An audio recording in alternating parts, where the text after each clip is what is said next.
London से लौटा हुआ एक हेडमास्टर जो विज्ञान की बड़ी बड़ी बातें करता था, बनारस के उसी शमशान में आखिर ऐसा क्या देख बैठा कि उसने खुद अपने अंत का रास्ता चुन लिया। अक्सर हम जिसे अंधविश्वास कहकर ठुकरा देते हैं, वो दरअसल एक चेतावनी होती है। बनारस की गलियां आज से 20 साल पहले नन्हे रघुनाथ के लिए चंपा मौसी एक दोस्त थी। वो उसे लोरी सुनाती, उसके माथे पर काला टीका लगाती, लेकिन गांव वाले नफरत करते थे। कहते थे उसकी आंखों में मत देखना, वो रूहें सोख लेती हैं। रघुनाथ का तर्क कहता था कि गांव वाले जाहिल हैं, वो बूढ़ी औरत अकेली थी, इसलिए सबने उसे निशाना बनाया। अमावस की रात गांव से एक बच्चा गायब हुआ।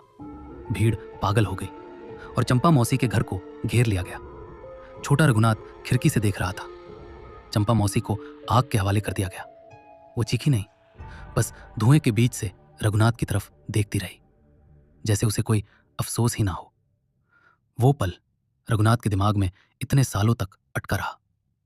हेडमास्टर रघुनाथ वापस लौटा अपनी पत्नी कावेरी के साथ। कावेरी को इन गलियों से डर लगता था, पर रघुनाथ का अहंकार बड़ा था। मैं साबित करूंगा कि डायन भूत कुछ नहीं होते। वो शमशान पहुंचा, हाथ में एक टॉर्च और नोटबुक। उसने खुद को चुनौती दी, पूरी रात वहीं बैठकर रिकॉर्डिंग करेगा। रात के 2 बजे रघुनाथ ने नोटबुक में लिखा, तापमान स्थिर है, कोई हलचल नहीं, सिर्फ डर का वहम है। तभी उसकी टॉर्च की रोशनी एक पेड़ पर पड़ी। वहां वही तांबे का ताबीज लटका था जो उसने बचपन में खो दिया था। अचानक सड़े हुए मांस और मोगरे की गंध आई। कान में एक आवाज आई, वही लोरी, पर इस बार आवाज में ममता नहीं, भूख थी। उसके कंधे पर एक हाथ पड़ा, ठंडा, गीला। रघुनाथ ने दांत भींच लिए। ये मेरा वहम है। उसने पीछे मुड़कर नहीं देखा। घर लौटने के बाद रघुनाथ बदल गया।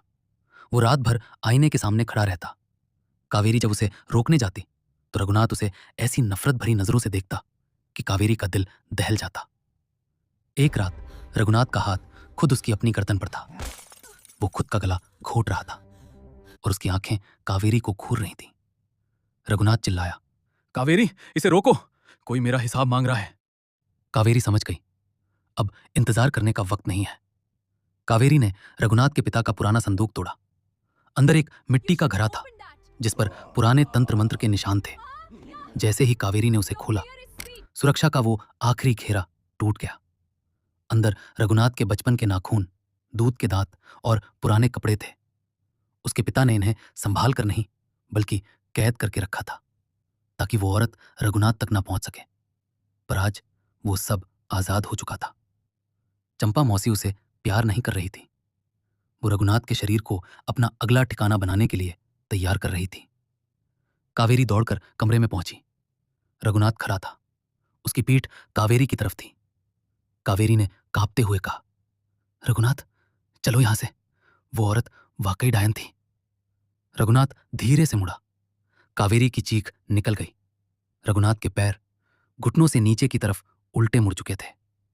आंखों की पुतलियां गायब थीं। रघुनाथ के मुंह से एक बूढ़ी आवाज निकली, लंदन की पढ़ाई ने तुझे ये नहीं सिखाया कि डायन शरीर बदल सकती है। 20 साल पहले जो आग में जली वो मैं नहीं थी। उस बुढ़िया का कोई नहीं था, वो जीकर क्या करती। मैं बरसों उसके शरीर में रही, अब तेरी बारी है। अगले दिन हेडमास्टर रघुनाथ का घर खाली मिला।